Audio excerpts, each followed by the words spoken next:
Repeat the question. Thanks. I'm audible, sir. Yeah. Yeah. You are audible. You're audible. Sir, is it possible to identify particular gene sequence via the in situ fluorescence hybridization? Yeah. So thanks for the question. Very interesting one.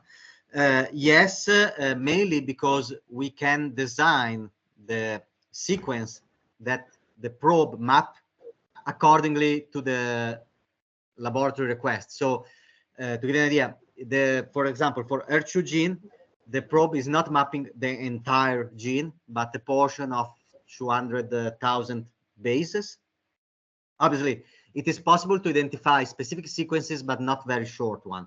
There are some probes called oligoprobes that are now, let's say, under development from other companies, not us, or RNA-based oligoprobes that are shorter, but let's say the variability and the reproducibility of results is affected by the short dimension of probes because they are not so bright in evaluating the result. But for sure, the sequence is possible to design specifically a probe to detect a specific sequence. Also, if it is not, let's say, commercial available, it is possible to do so. Okay, thank you, sir. Thank you. Sir, what type of microscopes are used to study FISH for chromosomal aberration study? Okay, so regarding the microscope, obviously it is needed a fluorescent microscope that has it's the kind of apparatus like the fluorescent lamp and some filters and so on. So, but basically easily Googling, for example, Olympus BX51 fluorescent microscope, you can find all what you need. It is a so the let's say the cons of the fish is that the microscope that you need is quite expensive. It's not a normal microscope, but the results are way better than with the silver in situ hybridization that use a standard microscope. So that the needs. Okay, sir. Thank you. One more question. How this FISH is used to distinguish between plastogenic and angiogenic micronuclei?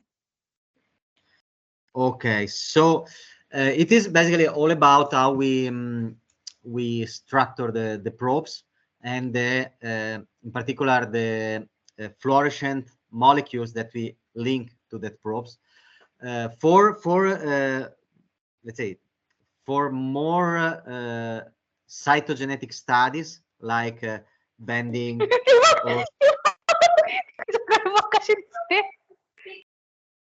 or similar, there is a specific chromogenic technique that it is called painting, chromosome painting, that use an elaboration and let's say there is a need of a different microscope type with a different software that elaborate that image that use at least 5 fluorochromes linked to the probes.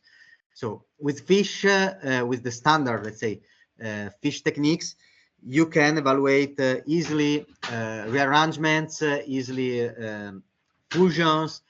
Double minute chromosomes can be accounted because of the pattern that they display, insertion, and so on. Big other type of alteration that can be traditionally evaluated with bending requires this chromosome painting technique that, to be honest, is not so common in laboratories. So there are few laboratories that are doing that, probably because it's way more expensive and way more difficult to be done. Okay, sir. Thank you so much.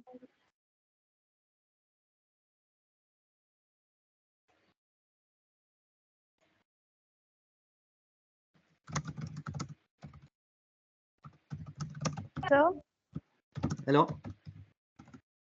yeah. So, what are the techniques to optimize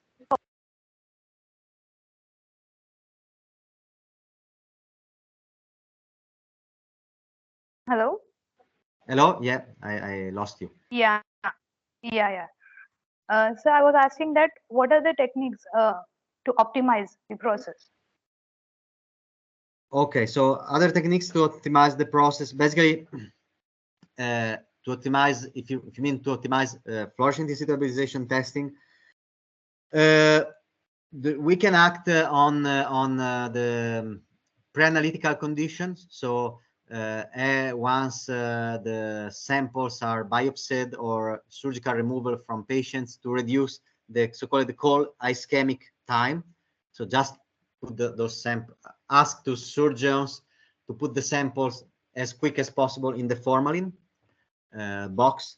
Maybe if they are big sample, just to cut them in half to allow formalin to penetrate. The other step is the fixation in formalin. You need formalin, obviously 4% formalin, which is the standard for histological procedures, but to ensure the correct time lapse for the fixation. So not less than 12 hours for small biopsies, not more than 72 hours, because otherwise the sample cannot be processed. And it is probably it is worse to have a very hyper fixed sample than a very low fixed sample than a standard one. So if I have to choose, it's better to not over fix it, the sample. The second procedure is to try to standardize the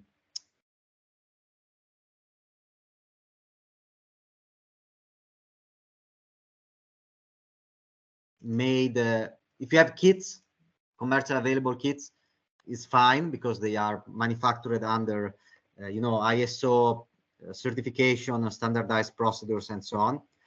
But for 20 years I made pre-treatment kits by myself in our labs. It is just to use the normal standard, let's say, good laboratory practices, and try to standardize as much as possible the procedures. So try to avoid 5 different protocols for 5 different types of cancer. So just try to have one procedures with one set of reagents, and then work on that, changing probably the treatment timing, the concentration of the enzyme, and so on. So don't work too many variables because it is crazy. And then try to avoid the frequent freezing and defreezing of probes, because this is what can kill probes capability to work in the right way. Commonly, the number of cycle of freezing and defreezing of the probes can be 10 times. So if that means that if you have to do one test only, is not probably wait for a batch of tests to reduce this number of freezing and defreezing cycles. The other optimization can be done in the microscope visualization. As mentioned, there are some semi-automatic systems, but right now they need always the operator, a trained operator, because the operator needs to check if those systems work well. If I can say, there is no better system than human power or mankind, let's call it. A trained operator can be way more efficient than an automatic system, according to my experience and my colleagues' experience. So if you want to optimize the system, just select 1 or 2 operators that you want to train them for 3 to 4 months, daily watching and in situ hybridization slides at the microscope.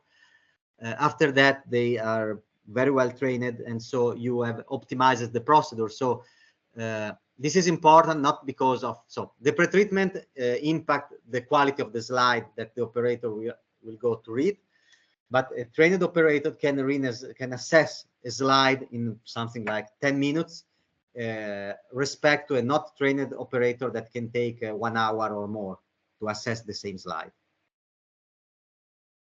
And we can support, obviously, if you have in your laboratories any specific need, just contact me. It's something that we do, and we are happy to try to optimize and provide suggestions and advices to laboratories that need to set up also fish procedures or want to optimize fish procedures.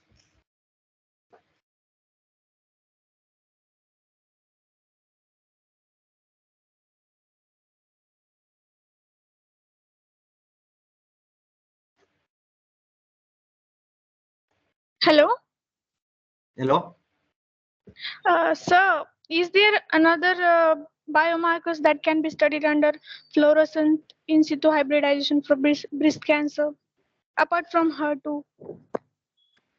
Yeah, there are some others. There are TOP2A, which is another marker that has been used in the past mainly to evaluate if a polysomy, so a simple gain in the HER2 copy number, was a gain or an amplification. And basically, so from a treatment point of view, so consider, let's say, sorry, I just make a step back. Fluorescent in situ hybridization for HER2 for breast cancer started from a clinical need. So they say that there are this amplification, and they based on the therapeutic need, therapeutic target, the elaborate, let's say, HER2 as a key markers for breast cancer. Because of the key treatment in the HER2 in the breast cancer is based on HER2, it remained the main markers for breast.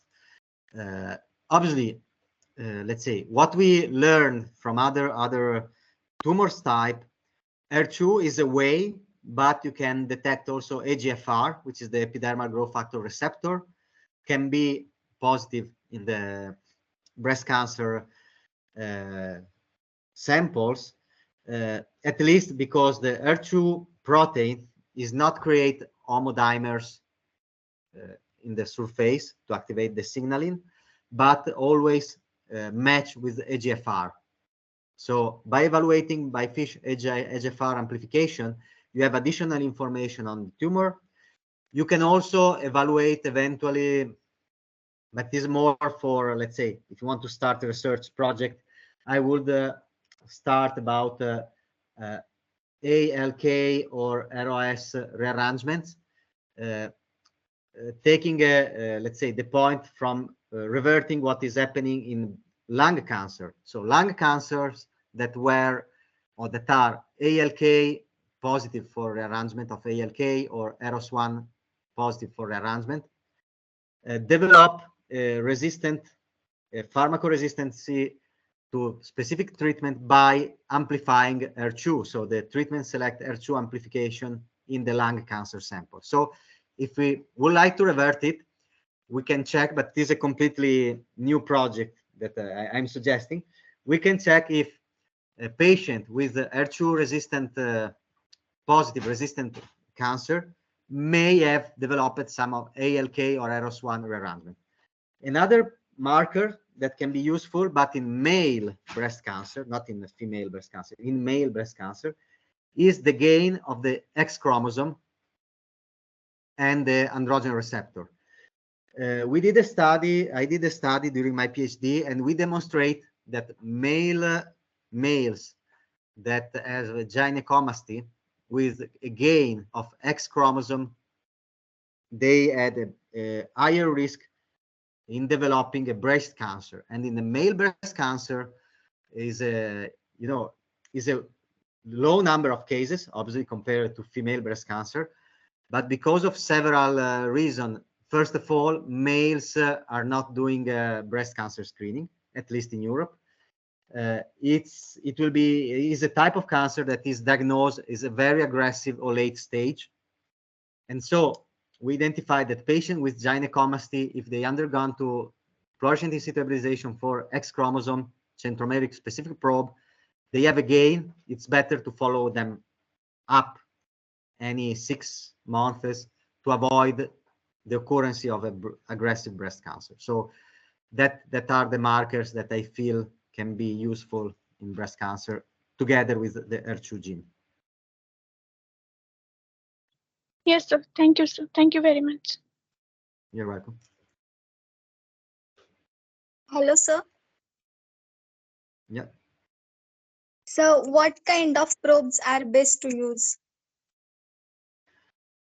In breast cancer or in general? In general. Oh, obviously, it's really depends on the tumor that you are going to analyze. So, for example, as mentioned, right now guidelines for breast cancer includes HER2. For lung cancer, they are NTRK1, NTRK2, and NTRK3, ALK, and EROS1. For brain tumors, there are new guidelines that amplify the number of FISH probes and markers that you need to test for a single patient, starting from the codeletion of chromosome 1p and 19q, CDKN2A and 2b, the deletion of CDK, the EGFR centromer 7 gain, and the loss of 10 and the centromer of the chromosome 10, and the BRAF rearrangement probe. They are diagnostic usage. I'm not touching the leukemia and the blood tumor alterations because they are the diagnosis of that and also the evaluation of recurrences are based on FISH probes like BCR-ABL, EGH, rearrangements, and so on. So it really depends on if it is an R&D project, on the tumor that you are going to analyze. If you're starting from that tumor, if it is for diagnostic purposes, it is better just to check the guidelines and have it take it down from that guidelines, the markers that you need.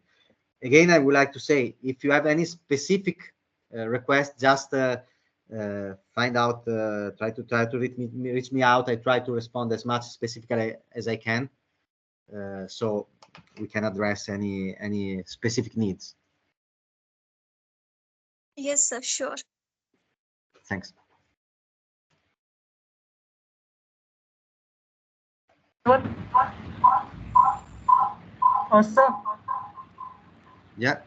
how to study gene alteration using fluorescence in situ hybridization? I didn't hear you very well at the beginning of the question, so if you can repeat, sorry. Sir, how to study gene alteration using fluorescence in situ hybridization? It's a nice question. So I never think about it, but I will have to think about your question. Sorry for not able to providing a quick response to that, but so please messaging me, email me about that question. I will try to help you and to providing an adequate response for that. So sorry for that. Okay, sir. Thank you, sir. Sir? Yeah. Yeah. So, what are the applications of fish beyond the cancer study? Okay. So we find application also in veterinary pathology. So we spoke about breast cancer in humans, let's say. We find application in veterinary pathology, for example, not only the cats and dogs breast and lung cancer, but also in the microbiome study for certain type of bacteria that can be retrieved in the gut of certain dogs breeds. Can be studied with fluorescent in situ hybridization. Obviously, microbiology can be, let's say, investigated with fluorescent in situ hybridization. In particular, if you have to localize the specific cell in which pathogens are. For example, the Epstein-Barr virus is it is used in situ hybridization to identify the presence of the genome of the Epstein-Barr virus in a certain type of cells that are relevant for cancer and for the cancer treatment in that case.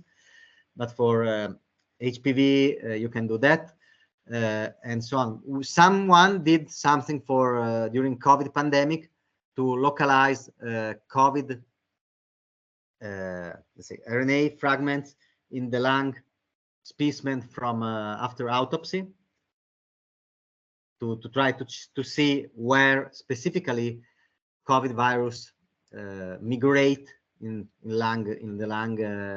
patients' lungs.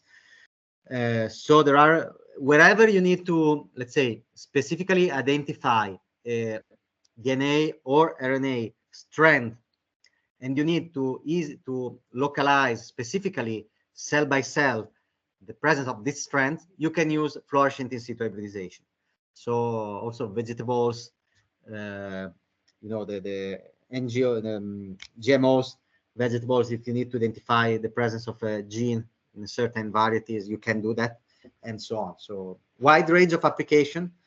Happy to let's say to check new application for fluorescent in situ hybridization also. Yeah, thank you, sir. Hello, sir. Yeah. Sir, which type of biomarkers are very important in the breast cancers? So as mentioned, HER2 is the crucial one. Then you have EGFR, so epidermal growth factor receptor. From immunohistochemistry point of view, you need to test the estrogen receptor, the progesterone receptor positivity. Some centers start testing BCL2 and P53, but they are not so it's a second level. If you want to do more, it's possible. And for certain type of breast cancer, need to test also androgen receptor positivity by immunohistochemistry, obviously. Estrogen receptor, progesterone receptor, and androgen receptors by immunohistochemistry. HER2 immunohistochemistry, and then fish, and EGFR also in immunohistochemistry or in fish. Okay, sir. Thank you so much. Thank you so much. You're right.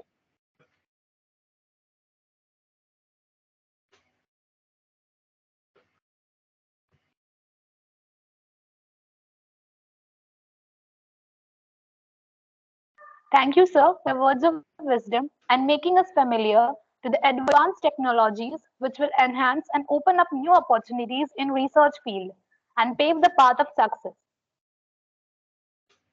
Thank you. Our next speaker is a profound researcher, Dr. Deepak Raut, who will shed light on nanotechnology-based development of medicines from herbal drugs. I now request Rutuja Murray ma'am to kindly introduce our speaker. Over to you, ma'am. Thank you, Shraddha. Am I audible? Yes, ma'am. Okay. Good afternoon, one and all. I, Rutuja Mure, Assistant Professor, Singhgad College of Pharmacy, Vadgaon, Pune, welcomes you all for this session. I am profoundly delighted to take an opportunity to introduce our today's guest speaker, Dr. Deepak Raut, sir. Sir is currently working as associate professor at Amrutvayani College of Pharmacy, Sangamner, in Department of Pharmacognosy. Sir has completed his PhD in 2015 from Jadavpur University, Kolkata, and his M.Pharm in 2006 from Savitribai Phule, Pune University, Pune. He is recognized as PhD supervisor and PG teacher of Savitribai Phule, Pune University, Pune. He has taken grant of BCUD for 4 minor projects and grants of BCUD for innovation programs. Sir also has one published patent on his credit. There are 12 international and national publications in his credit. He is a life member of Society for Ethnopharmacology India, Society of Pharmacognosy, and Research Scholar Hub. With this brief introduction, I would like to invite our guest speaker to start with this session. Over to you, sir.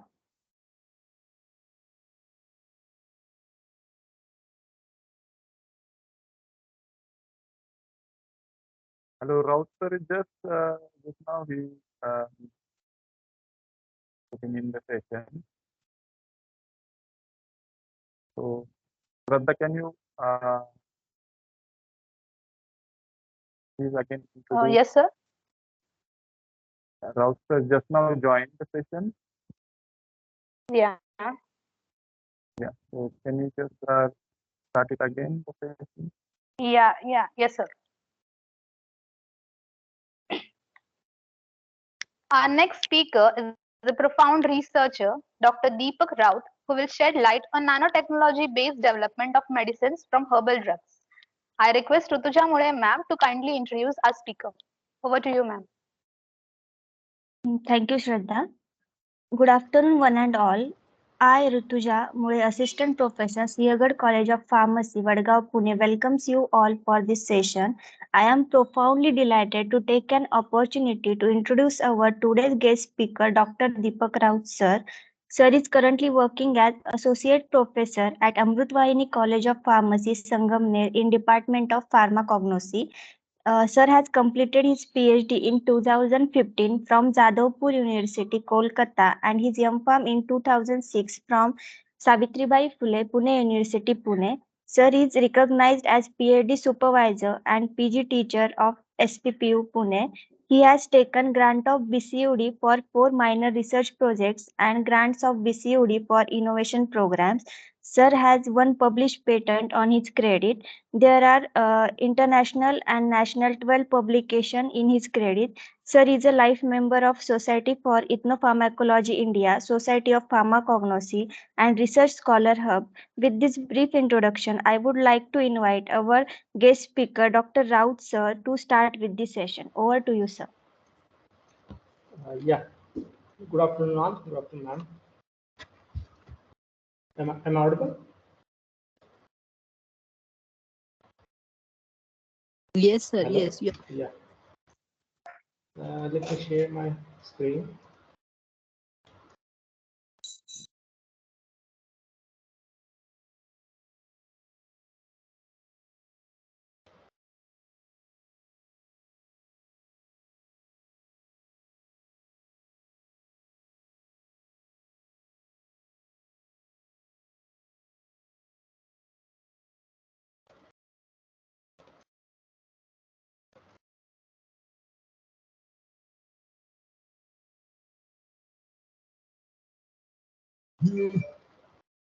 May I know, is it visible? Yeah. Yes, sir. Yeah. Shall I start then? Yes, sir. Yes. Yes. Thank you. Thank you, sir. Thank you very much. Good afternoon, all present over here to listen today's conference sessions. I, Dr. Deepak Raut, just joining you right now to introduce a topic, a small topic in our pharmacy, that is nanotechnology-based development of medicines from herbal drugs. So, inside of these herbal drugs, just I would like to add some basic information from where we have started these herbal drugs. That from the quote from Hippocrates, that is, our food should be our medicine, and our medicine should be our food. So we have a lot of basic sources of medicines from plant sources, and it is from traditional point of view, and there are different traditional categories from where we have started our medicines developed from the plant. The main source that we all know, that Indian traditional system of medicine, that is Ayurveda. Then traditional Chinese system of medicines are there, Arabic Unani medicines are there, homeopathic medicines are there from Germany. And these peoples have introduced natural source. We can synonymously call as a natural source. Here you see there is a development of natural products, their medicines from plant sources. Right now we know the different medicines that are obtained from plants, but they have very good market or very potential uses in medicine, like morphine, caffeine, and other medicines from like polyphenolics from different fruits. And we have a lot of evidences of herbal medicines, that is from integrative medicines. Nowadays, there are a lot of informations available under the complementary and alternative medicines, where people have used plants as well as other natural sources for the medicines. The development of medicines was due to some evidences, that is discovery of penicillin, isolation of reserpine, basically this from plant, anti-cancer properties of vinca plant is there, discovery of discorides, that is to prepare semi-synthetic steroidal hormones. So along with this contribution, just in recent knowledge of the medicines from herbal drugs that we call as the modern medicines, we call the chemicals which are potential for its uses, that maybe that could change the physiological action, or that could have the pharmacological effect on human beings alternatively.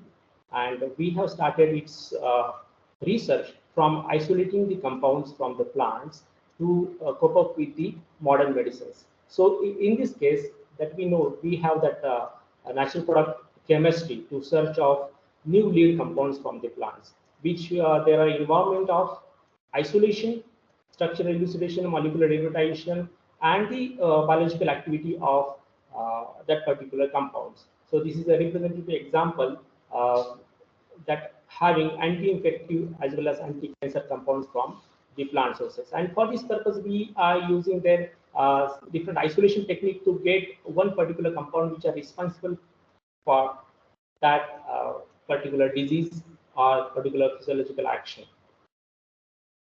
So here, in case of complementary and alternative medicines, which is a group of diverse medical and healthcare system practices and products that are not presently considered part of conventional medicines.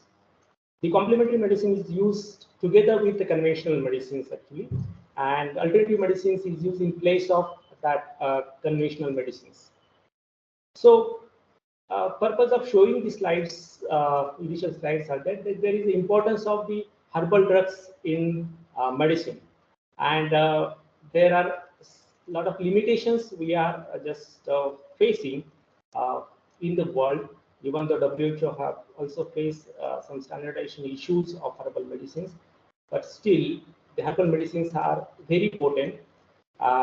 In India, we use these herbal medicines as drug. And in the different countries, we call it as a nutritional supplements. So these herbal drugs, which are known as nutritional supplements, instead of these medicines, mostly in developed countries, that are nutraceuticals or the nutritional supplements. The term nutraceuticals was developed, coined by Stephen DeFelice, which called as a combination of word of nutrition as well as pharmaceutical. That is a pharmaceutical form or dosage form of the nutritional supplement which are present in plant. It covers the isolated nutrients, dietary supplements, and we having the issues like issues of the herbal formulations, like the relatively low as or variable bioavailability as a result of various physicochemical and or physiological processes, which have the potential benefits of many herbal pharmaceuticals, which are not optimally realized. So there is need to modify, need to transform such type of herbal drugs, that we call them as a supplements or herbal extract or powders, whatever that we used as per our traditional knowledge, Ayurveda or other traditional knowledge of the plants. The main focus is here, it's relatively low and or variable bioavailability that are especially due to the some reasons. Basically, the reasons are there is formation of insoluble complex with the components in the gastrointestinal tract. then low solubility in gastrointestinal fluid, then low permeability across the mucous layer or epithelium cells, and molecular transformation in GIT, as well as restricted degradation from the plant materials. Here, that is the reduced biology, or just due to that some issues of solubility and stability. Actually, we are expecting to have the biology of the components of the drugs or medicines. That may be single drug medicines or multi-drug medicines, or that could be our herbal drugs. Herbal drugs basically have a number of chemicals inside it.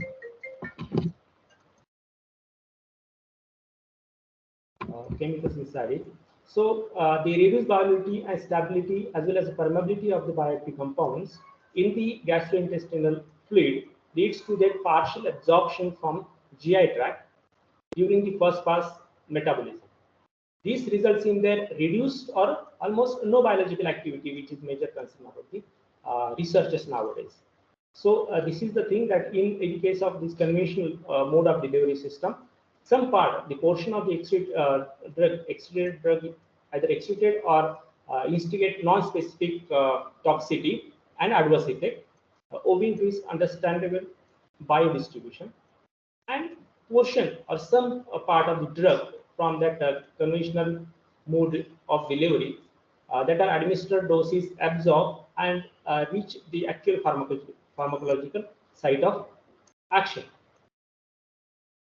So here we need to find the solutions for the portions which are get excreted immediately, or which are not reached at the site of actions, or which are producing the toxicity as well as adverse effect.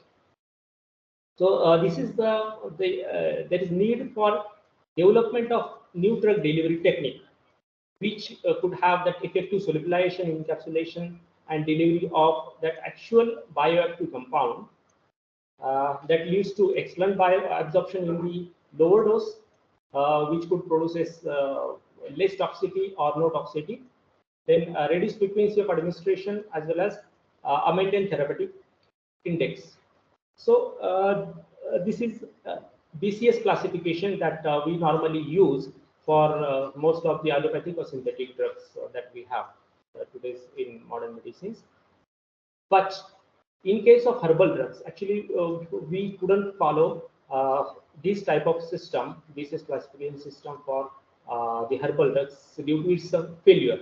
Actually, this biopharmaceutical classification scheme that is widely used in pharmaceuticals to characterize the major factor limiting the oral bioavailability of the drug, that such as their low solubility as well as low permeability. There is various complicating factors that impact the bioavailability of herbal drugs present within the plant matrices present in the extract, which limit the usefulness of the BCS classification system for most of the herbal drugs as well as some of the food components. So for this purpose, which are the factors that are actually limiting the bioavailability? There are three major classes have been framed for this purpose, that is bioaccessibility, absorption, and transformation. So in case of bioaccessibility, we have that liberation limitations, solubility limitations, and interaction limited the transfer of the drug.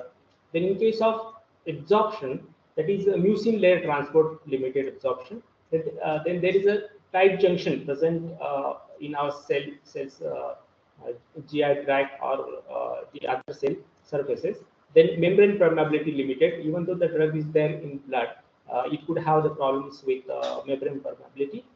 As well as active transport and influx transport also plays a role over here. In case of biotransformation, actually the drug, the chemicals or components we required, which has some biological activity, that could get degraded. That is, the degradation due to chemical degradation is there, and as well as due to regular fate of that particular drug in the body due to in liver or in other part of the body.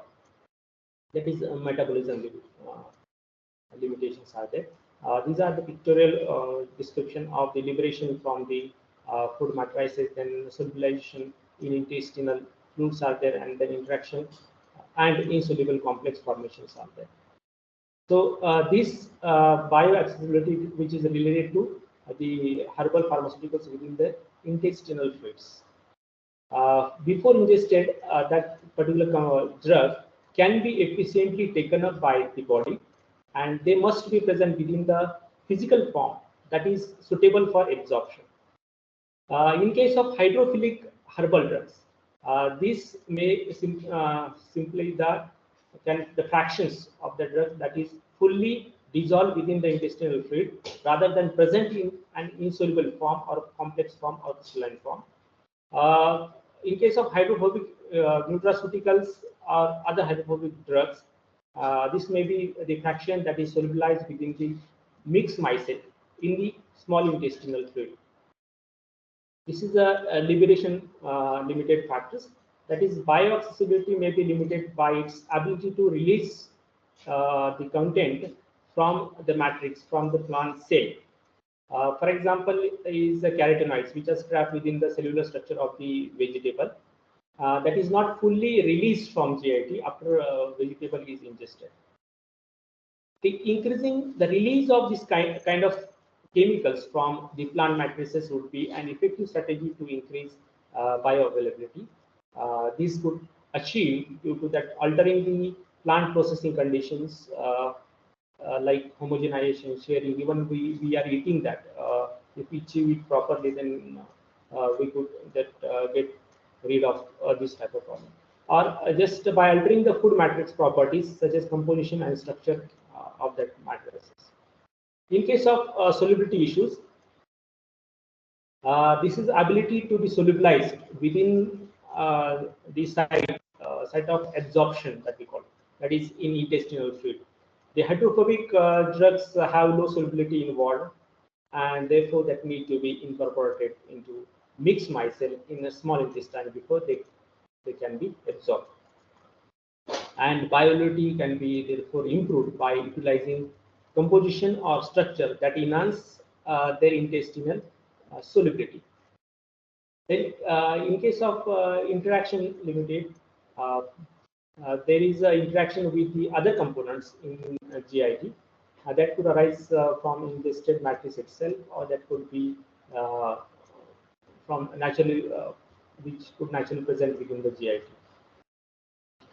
That drugs could form or may form the insoluble complexes that is not easily absorbed, like anionic long chain saturated fatty acids that interact with the cationic calcium ion in the intestinal fluid and form an insoluble complex that has low bioaccessibility. These can be limited by presence of particular components within ingested food matrices, such as ionic biopolymers or chelating agents, like chelating agents that may decrease the bioaccessibility of the minerals, or the cationic biopolymer, like we have the chitosan biopolymers, may decrease the bioavailability of anionic fatty acids due to the formation of insoluble electrostatic complexes. In case of absorption, most of the drugs, like here allopathic drugs, herbal drugs that from the GI fluid, the fraction that travel through the mucous membrane across the epithelial cell and into the systemic circulation that causes this limitation factor. That is, mucin layer transport limited is there, bilayer is there, tight junctions are there, active transports are there, and influx transporters are there, which are just shown in pictorial form here in this slide. So we have this epithelial cell and mucous layer transports are there, then passive transports are there, which as well as tight junctions are there, which inhibit the travel of that desirable chemicals from the food as well as from the plant drug. This is another form, that is a transformation takes place in our body of that particular chemicals, and their activity get diminished. This bioavailability of many drugs is limited because of the transportation that are converted into inactive form. And this molecular transformation can be divided into chemical degradation as well as metabolism. Example, we can take that polyunsaturated lipids, fatty acids and lipids, such as omega-3 fatty acids or carotenoids. Actually, these compounds are very active in vitro, but they produces their limitations when we are taken it into our body, or it is injected into the body. That may oxidize due to presence of pro-oxidants in GIT, whereas proteins or peptides that may hydrolyze by highly acidic and enzyme active environment of the stomach. Then as I told, some drugs get metabolized by specific enzyme system present within the GIT or levers. So in case of GIT, this resveratrol, quercetin, and epicatechins are generally metabolized. Many important phytochemicals, which are they are susceptible to phase 1 and phase 2 metabolism within GIT. So these are limitations to get desirable biological activity or pharmacological action of the drugs, herbal drugs that I am focusing on. So we have to do, we have to find out the solutions for that to get, because nowadays we have a lot of medicinal forms, pharmaceutical forms of the herbal drugs in the market, and unfortunately we cannot monitor their fate for all the drugs, fate of that drugs into the human body. They are not monitored because most of the herbal drugs given by the Ayurvedic practitioner, they are not going for a specific evaluation of the drugs, its effect, its side effects or effects inside the body. So there is myth that herbal drugs are there, so they are safe for body. Every herbal drug is safe. If herbal drug is there, no, anyone can take it, or that we call it does not produces any toxicity. But it is totally wrong for all type of herbal drugs. So in case of food materials, we can say like this. But from the food materials, we are interested in some phytochemicals. Phytochemicals shows its effect, its activity in a specific concentration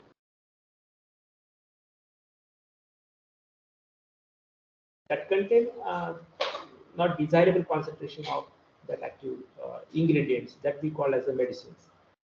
So there is one important technology, that is nanotechnology, that we can use in medicine to improve the bioavailability of herbal drugs. Along with allopathic drugs are also tried with the nanotechnology, and we got more success in this case. So similarly, herbal drugs also can be transformed into a suitable dosage form by use of the nanotechnology, because when we use it, it extends the product shelf life, it enhances solubility, it influences the texture and flavor.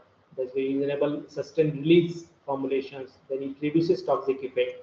That could be the targeted smart delivery of herbal drugs, as well as that could protect the drug from the moisture, and ultimately that improves the bioavailability, or the existence or concentration of the actual drug from the herbal drugs at the site of action. Actual chemicals which are responsible for activity present in the herbal drugs, and that we can monitor if we use the nanotechnology.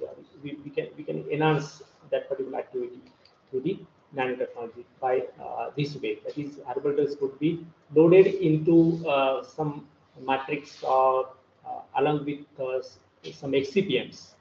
So this is again the part where we can work. Most of the pharmaceutical peoples, or those who are doing their basic research as well as PhD research or further research, can work on that matrix or excipient that we are using, like most of the polymers nowadays we use in nanotechnology, which could be the smart polymers. We can we can modify that polymers as per our requirement, which will improve the aqueous solubility, stability, bioavailability, circulation time, as well as target specificity. So we have to solve the problems one by one, as that could start from the solubility, that could start that could go to this bioavailability, the circulation time. Later, the stability. Stability is a major issue in nanotechnology, actually. So the scientists are trying to solve these issues one by one. So why this nano-drug delivery system for herbal drugs? So there are the limitations that already we have discussed associated with the current dosage form of the most of the antibiotics, most of the cancerous drugs, and for this nanotechnology have been developed. A lot of formulations are developed for the cancer as well as for infectious diseases. That inadequate drug concentration at target sites we are not achieving. This is a basic problem of cancer and infection. Actually, the drugs which we are using for these two, specifically anti-infective drugs or anti-cancer drugs, they produces toxicity for normal cell too. So we have to minimize their toxicity for normal cell, and we have to enhance their activity against that particular cell, like cancer cell or bacterial or viral cells. So that the adequate concentration should be there at target site, not at the other sites where there is no infection or there is no cancer. So if we could do it possibly, then we can decrease the toxicity of such a type of chemicals. And the problems, therefore, it's actually the issues of that problem is delivery of the drugs, not the drug itself. Drug is very active. Actually, we have a lot of potent drugs. We have a lot of drugs, herbal drugs also available in market. But the delivery of the drug is not specific, so we couldn't get that type of action, or we couldn't reduce the toxicity of that drug. Okay? To kill that particular infection or to kill that cancerous cell, that drug should have particular toxicity to that particular cancerous or infective cells or bacteria or viruses, but should not produce any effect to the normal cell. So we have to find out the way to carry out this, and nanotechnology plays an important role over here. The drug efficacy is often transformed by non-specific cell and tissues biodistribution, and some drugs are rapidly metabolized or excreted from the body, and there is a need for drug nanocarriers that efficiently target that microbial site in the body or cancerous site in the body, specifically for these two type of disease. The nanoparticle-based drug delivery system strategy is directing to advanced therapeutic efficacy of currently available herbal drugs that provides that outstanding achievement, and nano carriers, that materials, drug excipients that could be able to accumulate at the target site either through the passive targeting or active targeting on the drug location, dose, or recovery time. Due to this nano size, it can travel faster, even passively, or even that tissue permeability can get enhanced, or even we can target it at nucleolus where our DNA, RNAs, their synthesis are taking place, and protein synthesis are taking place, where it could interfere there and can solve the problems of cancerous treatment. So this is the nanotechnology where we could use for infectious disease, especially. That is due to that drug resistance, adverse effect, inadequate drug concentrations, poor patient compliance, and increased frequency of administration, that we can overcome this by the nanotechnology. So the nanotechnology overcome these problems, that improve the patient compliance, that could be targeted at delivery to infection site, that decrease side effects, and overcome this resistance in case of microbials. So these are the drug targeting. Another aspects of the nanotechnology, that is we could target the drug through the stimuli responsive properties of the drug. So there could be some chemical stimuli present in body, and if we could target that particular stimuli, and we expect that interaction of the stimuli and our carrier, and carrier have our herbal drug or normal allopathic drugs, and if there is interaction, then uh, there is there could be some changes in the structure of nanoparticles, nanoformulations, and release the drug at the target site. So this similarly it could happens with the biological stimulus like proteins, enzymes, sugars, and it could happen some physical stimulus like light, temperature, and ultraviolet. A good example here is in case of infectious diseases. Actually, this in case of this infectious diseases, what happened where the infections are there, if infections are localized, where these infections are there, it create a different environment around that infection. Means first thing is that changes body pH, as well as some other enzymes of that particular uh, bacteria or viruses are released at the site of action. If we possibly target this type of pH or that enzymes, then we can release our drugs from the matrix at the site of action only, where the pH at the normal body cells are normally it is normal at 7 or 7.2 like that, and at infection site it could reduces up to around 6.5. So we can choose such type of stimuli to target from our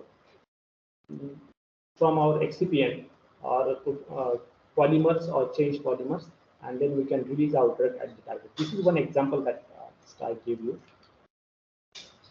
These are different evidences of nanotechnology that already going on. Use of the herbal drugs in the formulation.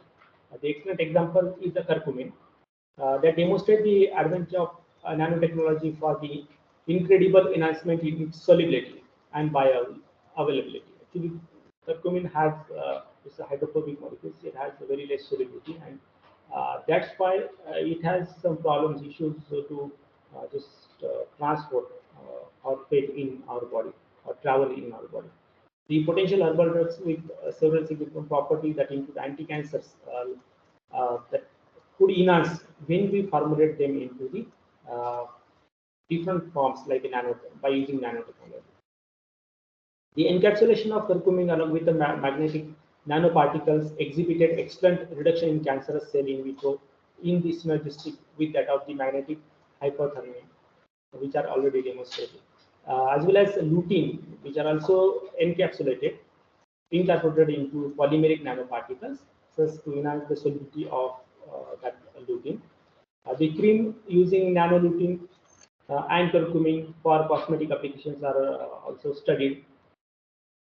So these are the examples how these nanotechnology-based formulations are effectively used, could be effectively used for this purpose.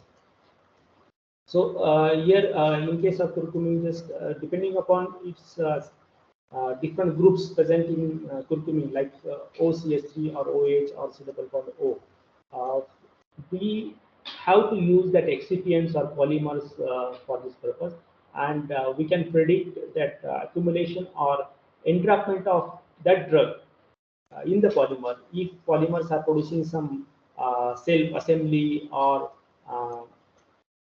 3D existence in the particular solutions. So when we study that one by one, how we can design that particular excipient for that particular drug, for example, curcumin or any sort of drug we can take. A lot of work has been carried out on the curcumin. So I have given this example. So another example is a carrot that which have carotene and have very hydrophobic molecule. Actually, we required, if we want to separate this carotene, beta carotene from carrot, we required highly nonpolar chemicals like petroleum ether or NHA, because due to that, as you know, that light dissolves, like the nonpolar chemicals dissolves in nonpolar solvent. Means nonpolar means it is hydrophobic type of materials, and it is very problematic to absorb these drugs from the body when we take this in any form. So we are not achieving our goal that bioavailability of the drugs normally if you take it. So we can modify them into nanotechnology derived products and then we can use it.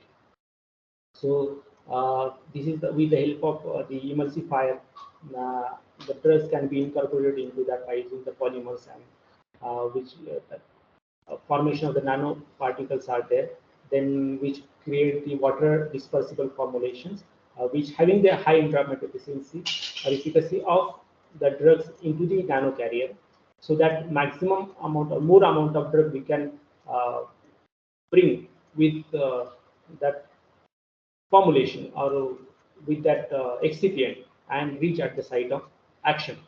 As well as that, that means that intrapid efficiency could be increased and it produces high reproducibility in this case. So in case of phytomedicines or plant-based drugs, we have a lot of examples of phenolic compounds. So these phenolic compounds having again limitations in their absorption. So we can increase, we can use this technology for such type of drug. For example, you take example of rutin and quercetin.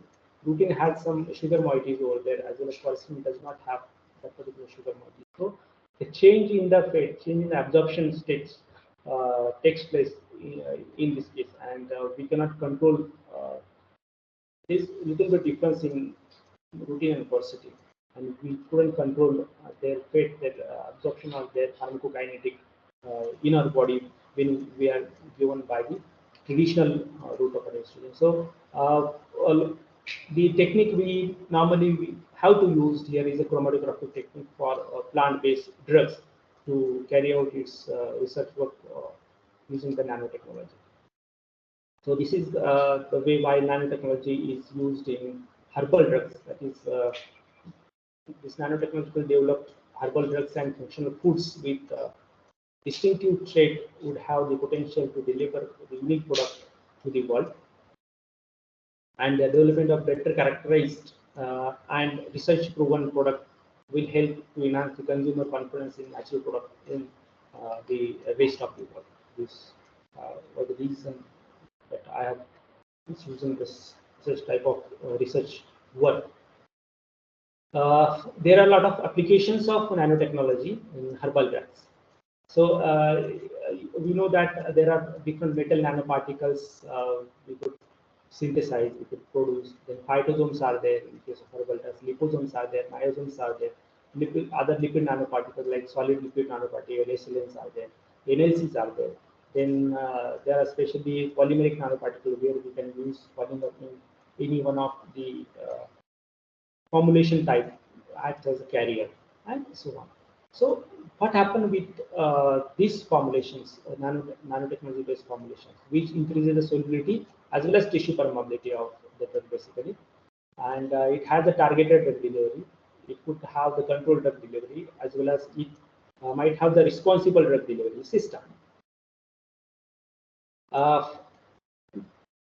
Some of the work that we have carried out here that I just want to focus so that the researchers can take such type of formulation technology for the herbal drugs to enhance the acceptability of herbal drugs. There are a lot of limitations for herbal drug research out there. So we can just solve these limitations, or we can solve these research problems in coming days. So in case of these polymeric nanoformulations, we have prepared this pelargonium gravelum oil formulation. Actually, this is the essential oil, and generally it has some antibacterial properties. Because of its lipophilic nature, we couldn't monitor its absorption properties, and we cannot enhance its absorption properties. So basically, solubility issues are there. So we could use the polymeric materials. Actually, we have used the polymeric materials to modify them.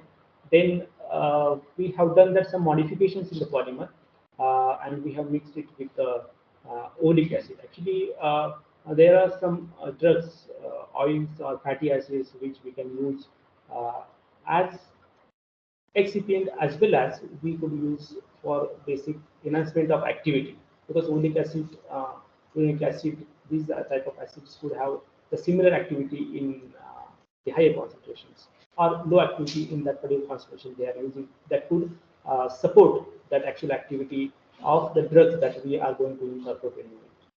So in this increase the solubility that we got, as well as enhance the antibacterial activity in vitro at low dose we have found. The basic work was there, that we have taken that oleic acid. Generally, normally we can modify, we can attach this oleic acid to the one of the mostly used polymer, that is the polyethylene glycol. Actually, poly-PEG has different grades. So as from lower grade PEG to a higher molecular Dalton size PEG, like from 400, 700, 1000, 2000, 3000, 5000, like that. If you increase this hydrophilicity, its hydrophilicity decreases. And depending upon our drug which we want to incorporate, we can choose that particular polyethylene glycol grade.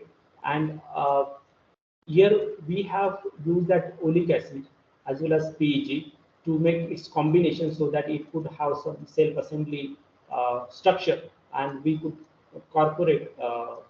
We want to incorporate that drug into it.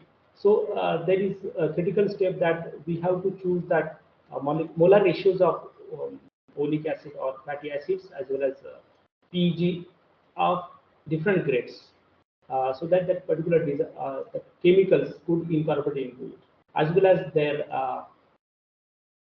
you see their hydrophilicity and hydrophilicity pH, that we call as a pH balance. Hydrophilicity balance should be there, so that it could form that complex. Sorry, it could form that self-assembly or nano size particle.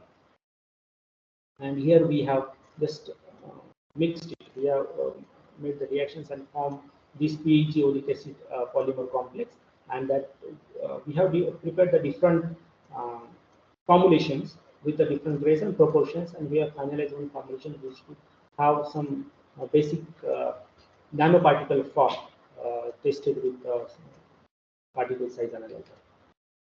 So this is the procedure. I'm not going in the procedure that we have adopted, and we have prepared this nano formulation without this polymer combinations, PEG 400 oleic acid, as well as we have taken PEG 3000 oleic acid, sorry, PEG 6000 oleic acid combinations, and we have prepared these formulations. As well as without these formulations, with only PEG, we have tried the formulation to prepare the nano formulations, and we got the results. Actually, this is very helpful tool for doing the chemical reaction, to monitor the chemical reaction.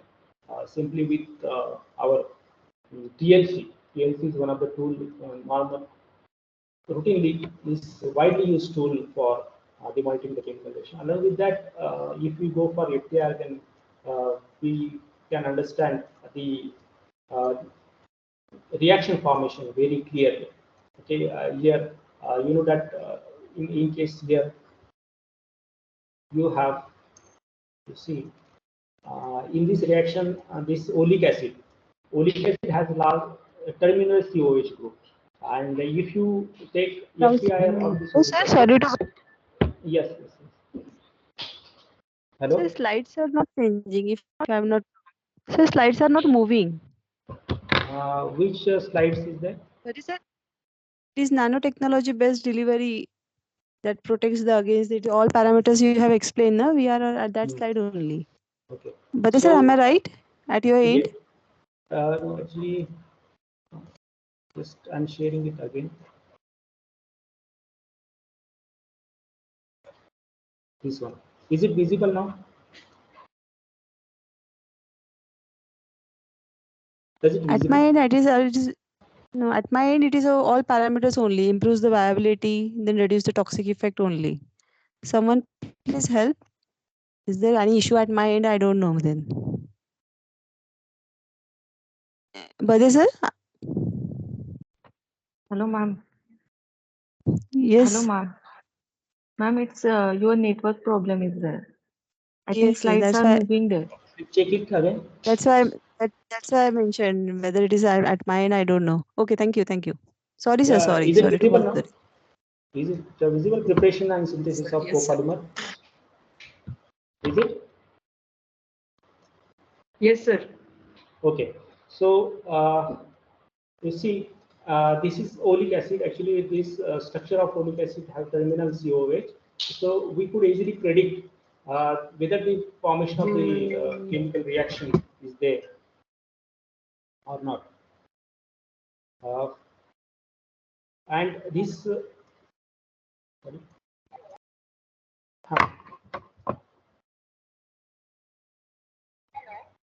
Hello. Sorry. So the prediction of the chemical reaction over here, it's if you go and see that FTIR of folic acid, you will have the sharp peak for this ester linkage, and if you join it, then that terminal OH that peak get reduce or get changed, and you can predict their reaction. And when you have reactant as well as product in your structure, in your solution, then we can easily separate it by using chromatography, column chromatography, or possibly preparative thin layer chromatography. I think most of the times we can use column chromatography for suitable drugs. And if those drugs are very difficult, then simple change in pH of the solutions we can recover that solution depending on the nature of the properties of that reactants and product. So here we have used Udragit and Twin as a surfactant and prepared the nanoparticles and say taken this particle size as well as with the PAG 6000 oleic acid polymers, we have checked it and we got this type of particle size difference, and we have checked it with we have compared it with a plant that prepared without any oil or drug incorporated into it, and further we have evaluated it with SEM images. The surface morphology are carried out for this purpose. So here you see there are first figure that indicate that blank formulation which does not have any drug incorporated into it, and when we incorporate drug into it, then it forms at around 10,000 x. We got this type of structure of nanoparticles formations, as well as at a different site we have got a different type of particle, different resolutions of this, and we got that enhanced antibacterial activity of the drug in formulation form, in nano formulation. So in this project, we have just prepared this modified. We have prepared the modified polymers, and we probably use it for the antimicrobial activity. So second sort of dosage form we can try. You can try for this. It is development of the dosage form for specific chemicals like polyphenolics. Already we have tried it for EGCG type of chemicals. Actually, we are not able to separate any one form of EGCG, but we have separated EGCG rich fractions which have different forms of the chemicals of catechols, and that we have tried to incorporate into the formulations. Because if you go to formulate any herbal drugs in their crude form or in their extract form or in the fraction form, there are a lot of limitations to monitor the drugs, as well as a lot of chemicals are there. So try to separate the chemicals in reduced form, in reduced numbers, and if possibly if you could try for single chemicals, single potent chemical, then it's better than this. but it's not easily separable compounds from the plants. So we could use this strategy, that is that particular chemical rich fraction we can take, and we can prepare the formulations so that we can control that chemicals in the formulations as well as in the you can say in separated form from the formulations, like your dissolution studies are there. So here we have used these polyphenols because of its antioxidants, anti-cancer, antiviral, anti-obesity, and antibacterial activity. So we can choose any one activity over there, and we can work on that in vitro as well as in vivo.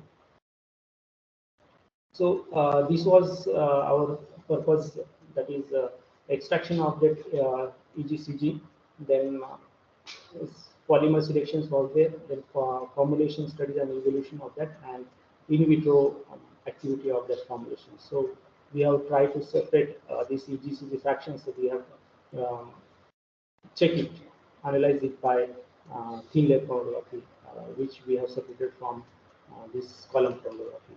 Further fractionation we have to again purify by using column chromatography. It's not a simple task, just only go for one column chromatography and you take it.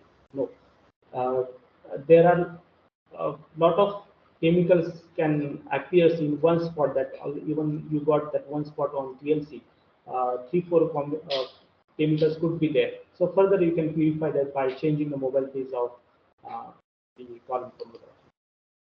So this is the formulation that we have prepared from that by using a copolymer as well as polymer and some modified polymers. So this is another type of formulations, nano formulations, that is nano emulsions, that we have tried with Withania somnifera extract. Actually, this was a little bit crude work that we have carried out, but we could achieve that getting the nano formulation, nano emulsions in very good form, and we have incorporated this Withania somnifera. One of the limitations for the herbal drugs to analyze it is methods of analysis. Here we cannot use simple UV methods for most of the herbal drugs in formulation form or in extract or fraction form. So what we have to do? We have to go for HPLC or LCMS analysis of that particular formulations. And first we have to develop the methods for that formulation, and then we can use these HPLC methods or other LCMS methods for these formulations. So this was the study which we have carried out by using UV analysis. Even though we got that good R square value coefficient 0.997, but still we need to develop that further by HPLC methods. So this is the way how we can separate the compounds from the extract, and we can work out on that particular compounds by checking its some properties by instrumental methods of analysis. This is the different combinations that we have used for this, and that better formula that we got from that, and we got a good particle size over here. Already we have done TM images for this purpose. Actually, if you want that surface morphology by using simple SEM, you will get the surface structure of that, and transmission electron that could help you to identify the incorporated chemicals in your formulation, and depend upon that you can use that one. And this drug release was also monitored, and this stability studies was also carried out for this. For first is for nano emulsions, and later table is given for blank formulations. And here we got the appearance, clear transparent appearance of the formulations, which we got the very less particle size 44 nanometers with -16 zeta potential. And after stability, the particle size got increased 172. and but the interrupted efficiency was remains same. Okay. So this another one. This is another formulation type that we can do for herbals. That is a metal nanoparticle for external use formulation study.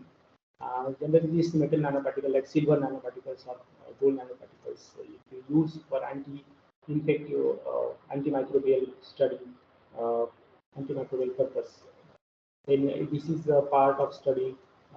We have used green synthesis of silver nanoparticles from lychee plant. I believe that peel of the lychee plant was taken as well as seeds of the lychee plant was taken, which we consider it is a waste material, but it has a lot of potential chemicals present in it, and that could help us to prepare the formulation. This is the external formulation that we have tried to prepare. So here, when we are using these herbal tests, already it is well known, good. It is actually even comparatively old method of nanoparticle formations. Lot of work has been carried out over here. So that here we have tried. Already it is known that the chemicals like phenolic compounds present in the plant that could have some capping agents in case of metal nanoparticles, and that form these metal nanoparticles well. And already chemical methods are also available by using reducing agents, external reducing agents, capping agents that we can add and prepare the silver nanoparticles. Difference in this study is that we are using plant-based chemicals. Those plants we can use that are edible, which we can eat or which could be the food. So if you use that, that could be safer than the externally added formulations over here. Okay. So here you see lychee peel as well as lychee seed extract we have used, and that was studied for its silver nanoparticle formation naturally with the sunlight as well as heating. These are the two normal, basically two methods that we can use. Simply just we have to put this silver nitrate solutions along with this drug, that we will get this nanoparticle formation in sunlight. Okay, within 5 minutes, just start to prepare this nanoparticle. The concentrations of the nanoparticle will be varies. If you keep it for longer period of time, then the concentration of the nanoparticle will increases. So further, we have also studied that actually we have removed reducing agents from that. We have removed phenolic compound from the extract, and then we have tried to prepare the nanoparticle that was not prepared, and that could conclude that only the reducing agent that we already determined, we know present in the plant, that is helpful for preparation of the silver nanoparticles. So the method used was sunlight and heating method. These are the features of these two nano formulations that I have prepared. One is a peel and one is a seed, simply by sunlight method as well as heating methods. So this is a heating method. This is the lychee peel LP is given there, and the lychee seeds extracts are there. Okay, so initial appearance of the extract was like that. When you allow it for heating at 70 degrees Celsius, then it turns into this color, and the preparation of the silver nanoparticles can be analyzed by if your solution get brown color. Okay? And already the silver nitrate is the colorless, you know that, and it turns this color of the solutions into brown color.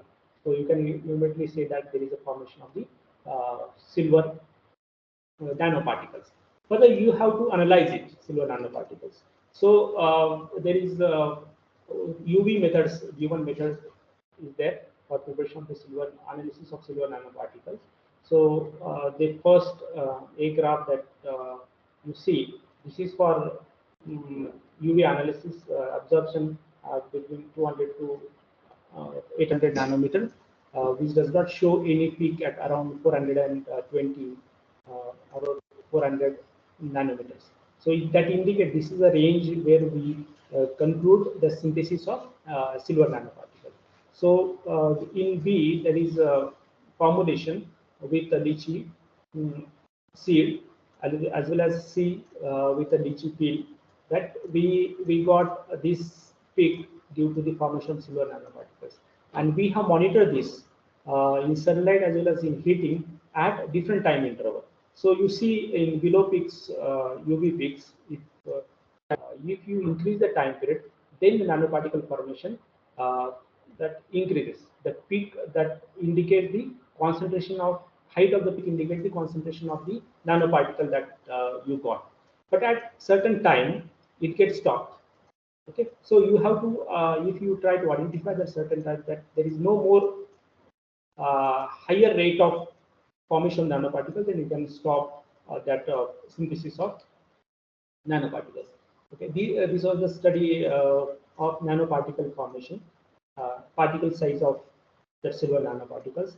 Actually, we have recovered the silver nanoparticle. One more step, important step over there is any nanoparticle, if you prepare, that should recover from solution form.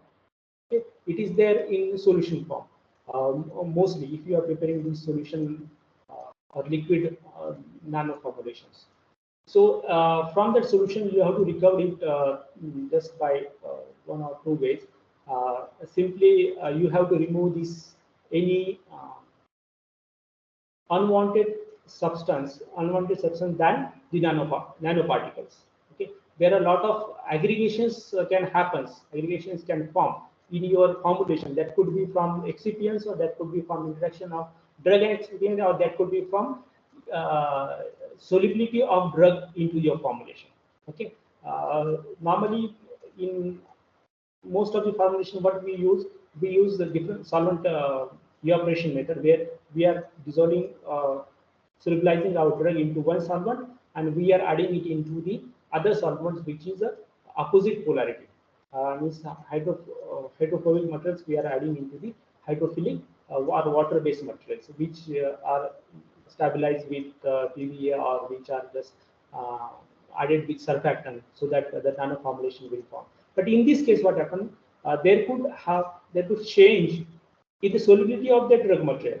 Okay? So if it get insoluble, it form the precipitate, it form the aggregates or precipitate. It will remain in the precipitate. So we have to remove the precipitate. Otherwise, it will interfere into the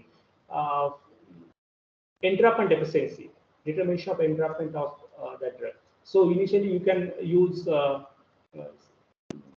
centrifugation technique to separate it. For example, around 1500 to 2500, you can centrifuge it for 15 to 20 minutes, so that you will get settled particles of higher density.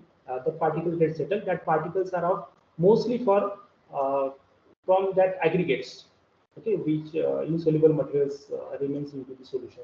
So you can take your upper solutions which has a nanoparticles, and you can separate this lower part, which is aggregates, we don't consider as a nanoparticles in solution form. Specifically, I am talking about. And further, you can separate this nanoparticle by again centrifuging it for higher speed, around more than 20,000, 25,000, 30,000, around 25 to 30,000 RPM. Here you require that particular instrument to do this type of process. Ultra centrifuge instrument you have to use for this purpose, so that it will get around 25,000 RPM, 20 to 30,000 RPM.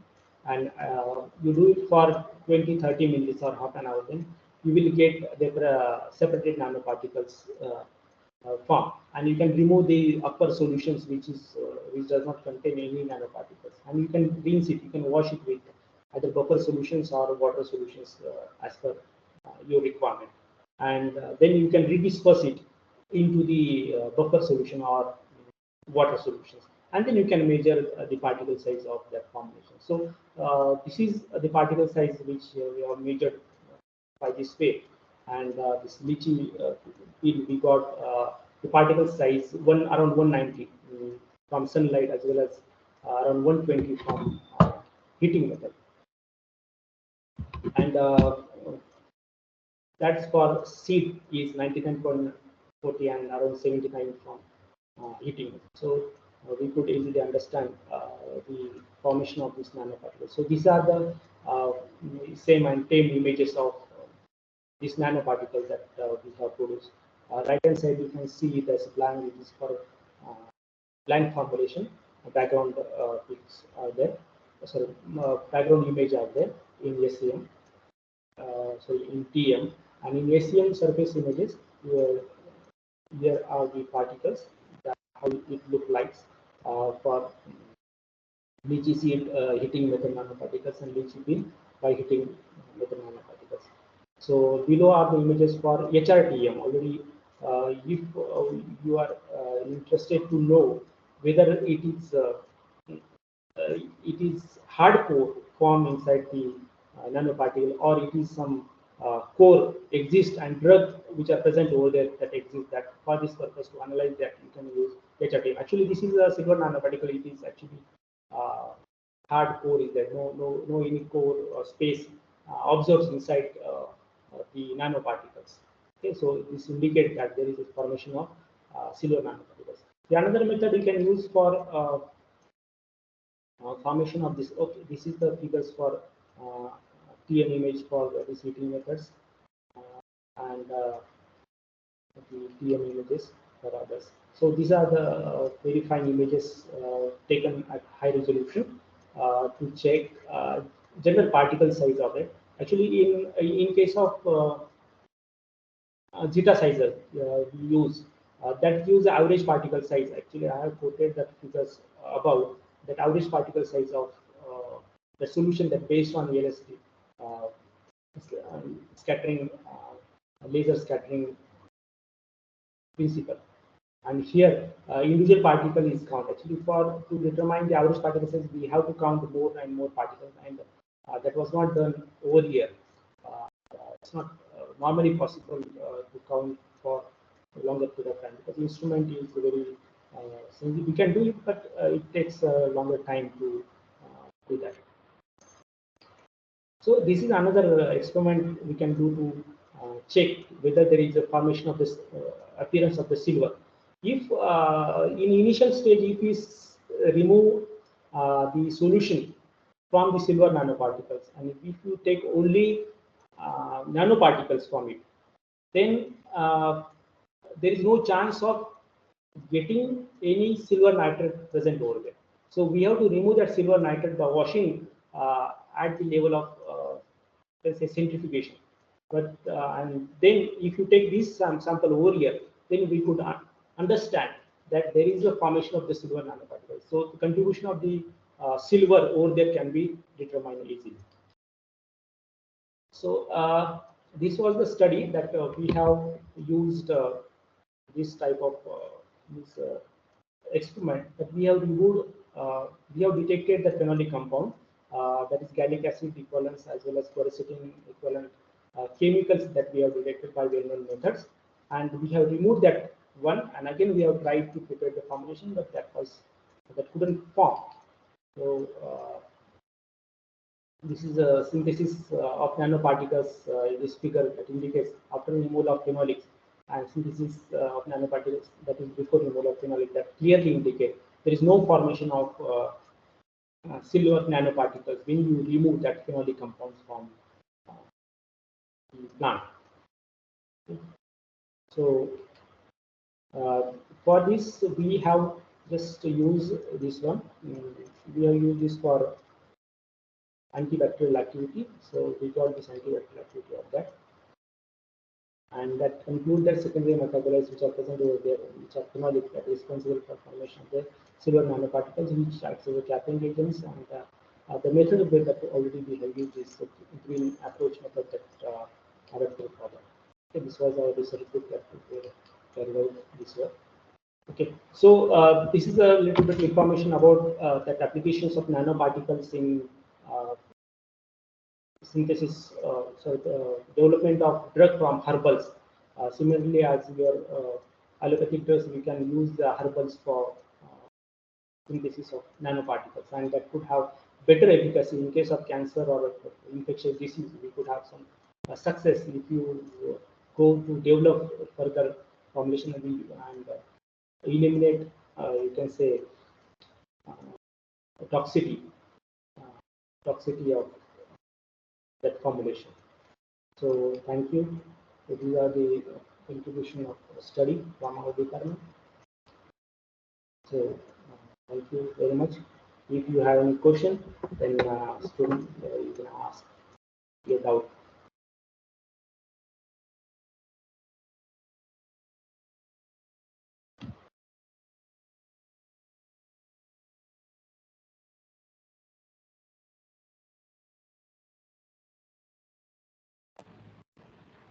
Yes.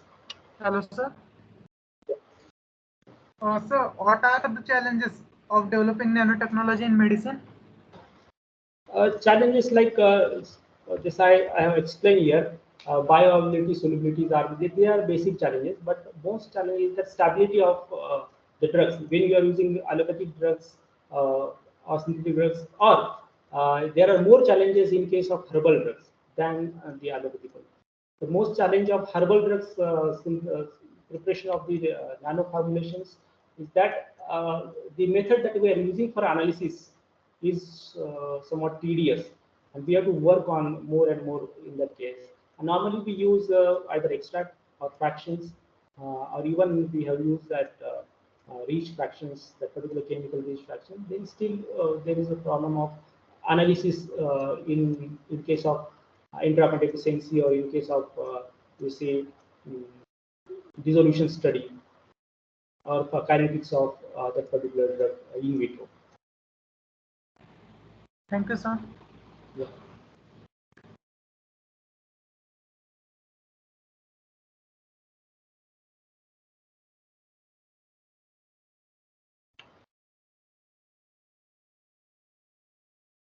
Yeah, any other question? Yeah, please. So what are the future advancements of nanotechnology? If you are asking about nanotechnology advances, we can here you see we can control this drug release by some other factors like magnetic control drug release, or we could have the target specific drug release, or we could have that drug release at the inside the cell, inside the nucleus, where this I have given reference that if you want to control the cancerous cell development, so we need to work on more and more on that cascade cancer formations, where we can add the false agents, false chemicals similar to that DNA, RNA sequence, and we can work on that. And for this purpose, that material that we used to carry out drug is very important.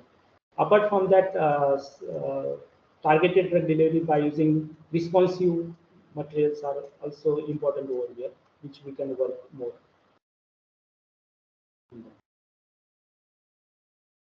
Yeah, thank you, sir. Sir, yes.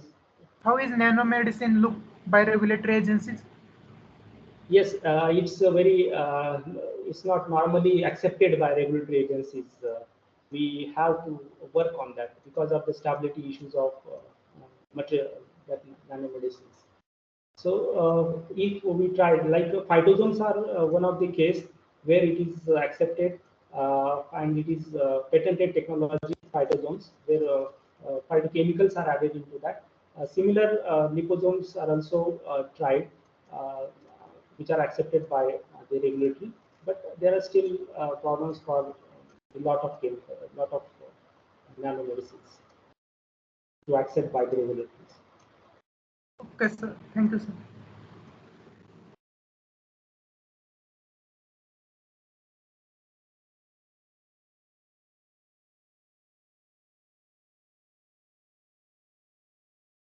Yeah, any other queries or anything you want to elaborate?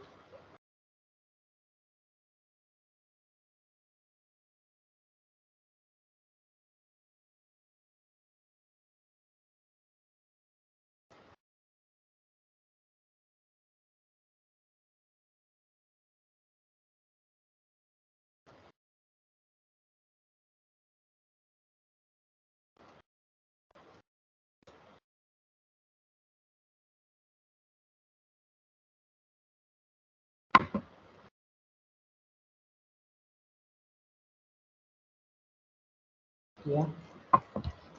Anything else you want more details?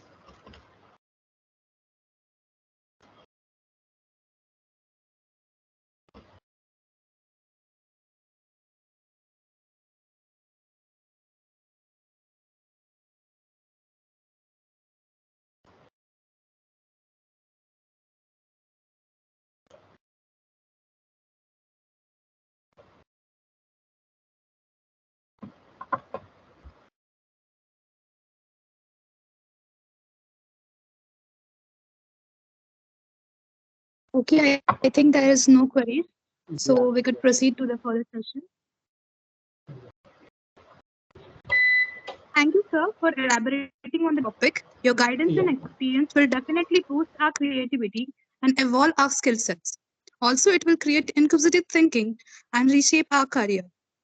As we reach the end of the today's conference, we hope that the newer inventions, innovations, technological aspects in the upcoming years will create new opportunities, enhance healthcare sector, create employment, and lead to a better global health. Thank you once again. I now request everyone to fill the feedback form of the session by the link given in the Q&A tab. So further, I invite Dr. Jayashree Mahore ma'am to propose the vote of thanks for today's international conference. Good afternoon.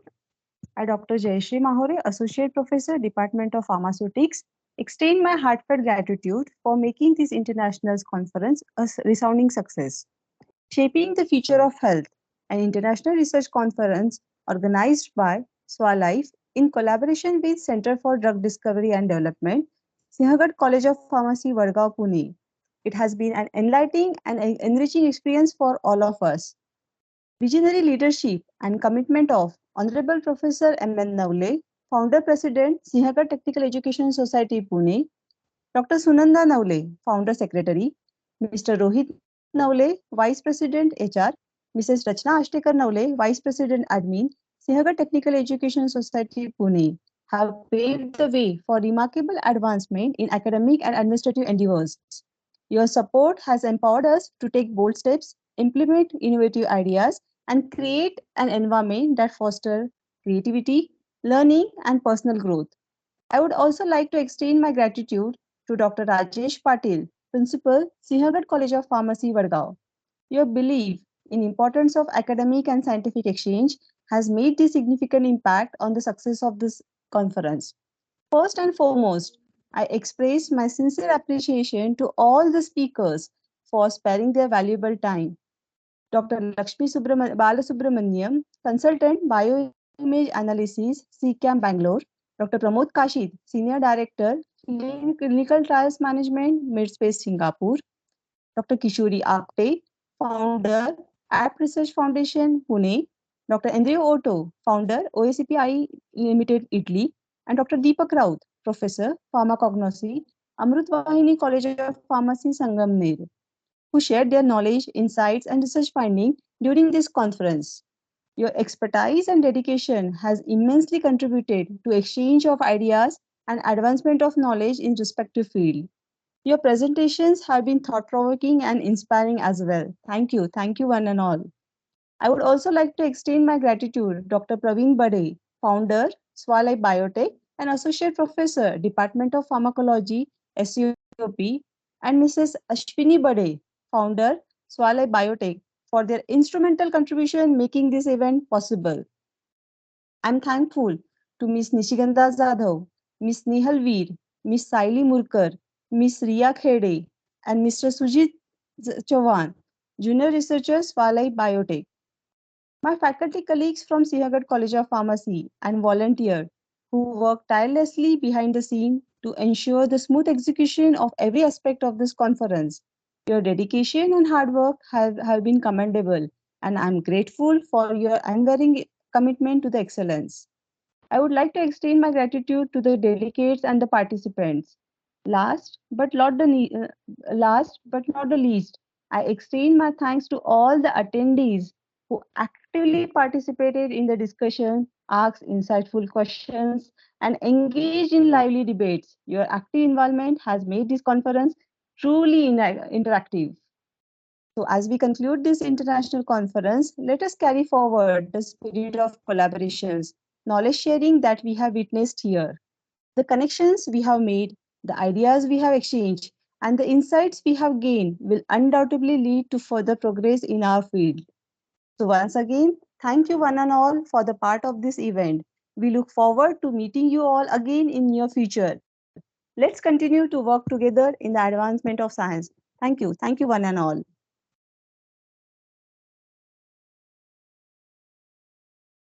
Thank you, ma'am. The certificate of participation will be generated by filling the feedback form that is given by the link in the Q&A tab. Excuse me, ma'am. Where is that feedback link? I am unable to see that link.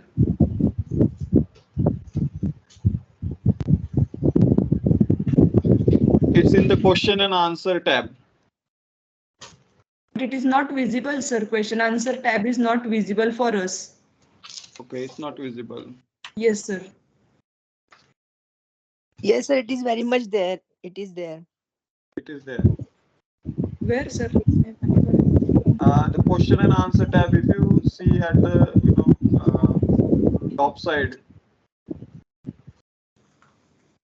in the question and answer tab, if you go in the question and answer tab, you will find that.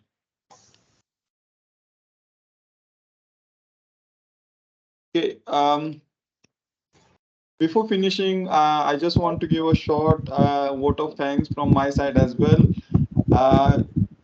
Just I want to thank two more people from the team. The Ecology Department of Singhgad College of Pharmacy, the students who have actually played important role.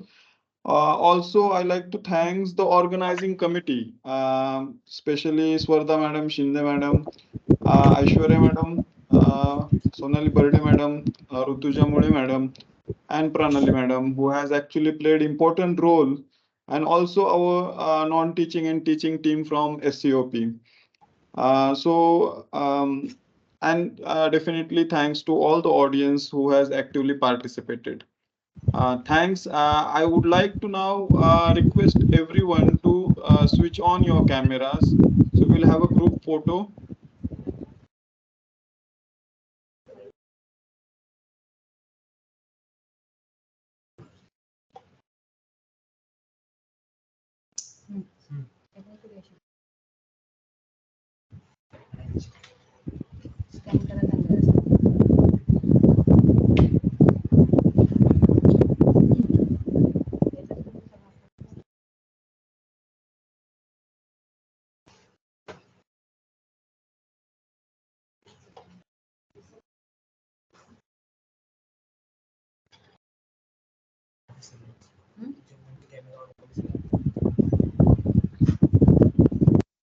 Thank you. Thank you all. Now I'd like to conclude the sessions. Thank you. Sir, if you could please send the link for the feedback in the mail, it will be beneficial because even I am not able to see it in the question and answer session. Okay, yeah, sure. I will email it. Yeah. Thank you so much.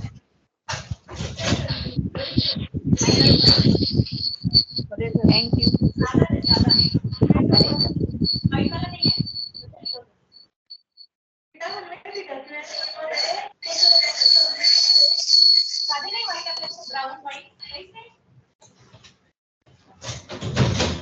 संपलं ना?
Where the feedback link?